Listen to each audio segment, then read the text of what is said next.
हेरे मुर्गा बियर मंगाले रे मीता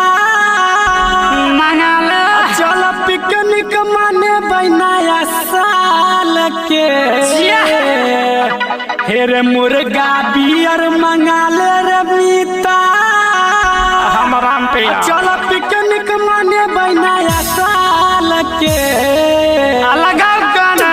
हेरो हैप्पी हैप्पी न्यू ईयर कहबै सुनना ना बका हमाल के हैप्पी हैप्पी न्यू ईयर कहबै सुनना ना बका हमाल के सुनना ना बका माल के हेरो सुनना ना बका माल के हैप्पी हैप्पी न्यू ईयर कहबै सुनना ना बका माल के हैप्पी हैप्पी न्यू ईयर कहबै सुनना ना बका माल के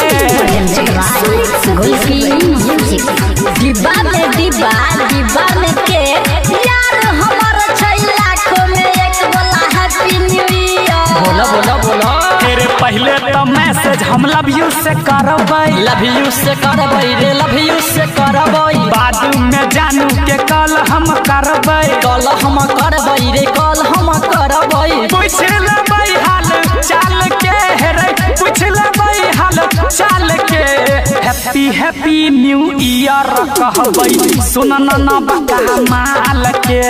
हैप्पी हैप्पी न्यू ईयर कहबै सुनना ना बका माल के